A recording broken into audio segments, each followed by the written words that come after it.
Major बच्चों की यही प्रॉब्लम है जब वो जेईई नीट की प्रिपरेशन करता है कि यार उससे क्वेश्चंस ही नहीं बनते।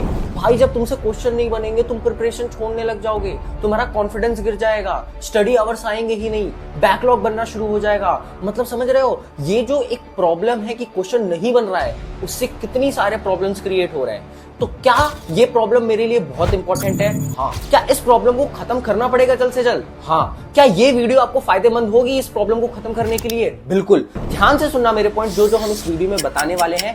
आपको इन सारे पॉइंट्स को अगर आप एप्लीकेशन में ले लेते हो, पता है यार यूट्यूब वीडियो देखते हो, एप्लीकेशन में लेते ही नहीं हो, एप्लीकेशन में लेना पड़ेगा भाई साहब। अगर एप्लीकेशन में ले ली तो ये जो आपकी क्वेश्चन सॉल्विंग वाली दिक्कत है ना, ये खत्म हो जाएगी। लेकिन यार इन पॉइंट्स को आपको कम से कम यार 1 महीने के लिए फॉलो करना पड़ेगा, तब जाकर के आपको कहीं ना कहीं फायदा दिखेगा। लेकिन अगर इन 1 महीने में आप अच्छे तरीके से इन पॉइंट्स को फॉलो किए तो सोच करके देखो, आप इस प्रिपरेशन की सबसे बड़ी दिक्कत जो मोस्ट ऑफ द बच्चों के साथ होती है उससे दूर हो जाओगे। बिना किसी देरी के यार वीडियो को स्टार्ट करते हैं। तो मेरा नाम है देवांश मिश्रा और स्वागत है आपका इस चैनल पे। जितने भी लाइन से हम पॉइंट्स बना रहे हैं ना, ध्यान से सुनते चले जाना। सबसे पहली चीज यार कि जब तुमसे क्वेश्चन नहीं बन रहे ना, पहली चीज हो सकती है कि आपने जो उस टॉपिक को पढ़ा है, उस टॉपिक के कॉन्सेप्ट आपने अच्छे तरीके से नहीं पढ़े हैं, या क्लास में जो क्वेश्चंस टीचर्स ने कराए हैं उनको अच्छे तरीके से आपने नहीं समझा है। इस वजह से कहीं ना कहीं आपको क्वेश्चंस वाले पार्ट पे प्रॉब्लम आ रही होगी। तो पहला काम आपको करना है कि पहले उस पर्टिकुलर टॉपिक का यार अच्छे से कॉन्सेप्ट समझ लो।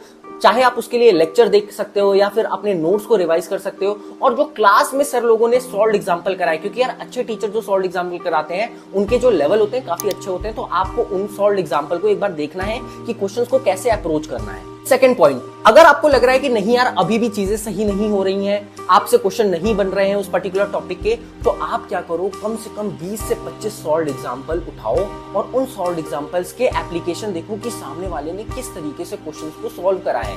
अगर आपको लगता नहीं बहुत ज्यादा दिक्कत है, साला कुछ भी नहीं समझ में आ रहा, तो कम से कम 40 एग्जांपल्स का हेल्प लो और उन एग्जांपल्स के हेल्प से आप एप्लीकेशन समझो। लेकिन जब आप उन सॉल्यूशंस को देख रहे होगे तब तो आपको दिमाग में सब कुछ क्लियर हो रहा है कि कैसे कैसे क्वेश्चन सॉल्व हो रहा है।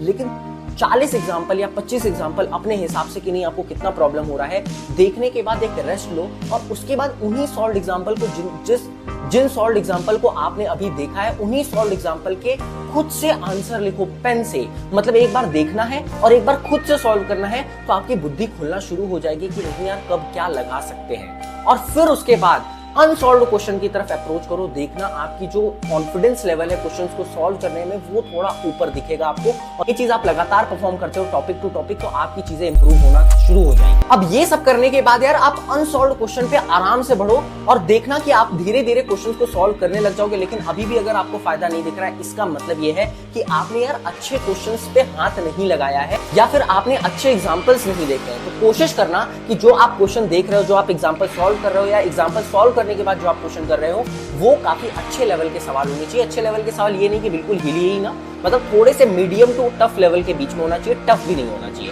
याद रखना। नेक्स्ट पॉइंट जो सबसे इंपॉर्टेंट है और आपको ध्यान देनी है यार, कि आपको पेशेंस रखना है क्वेश्चन सॉल्व करने में। बहुत सारे बच्चे जो क्वेश्चन सॉल्व करते हैं उनके पास पेशेंस ही नहीं होता है।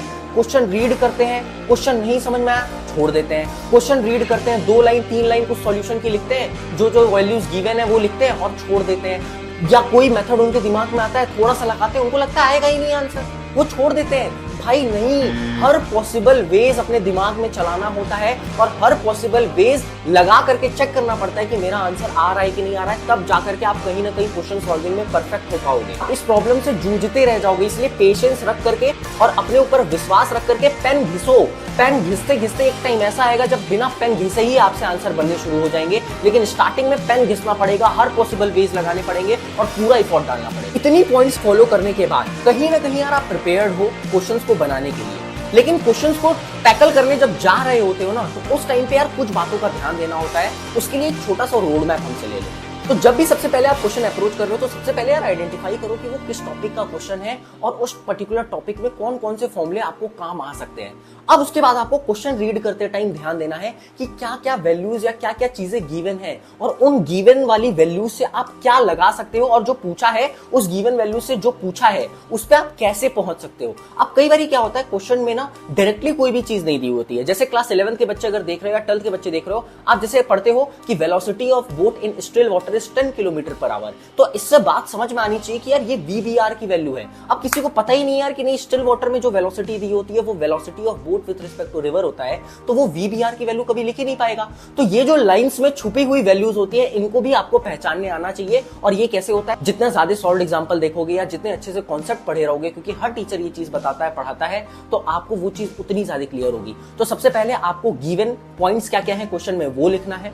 आपको टॉपिक आइडेंटिफाई होना चाहिए और उस टॉपिक आइडेंटिफाई करने के बाद आपको कौन कौन से फॉर्मूले यूज कर सकते हो उस पर्टिकुलर चीज पे पहुंचने के लिए जो आपसे पूछी है, आपको उसको याद करना है।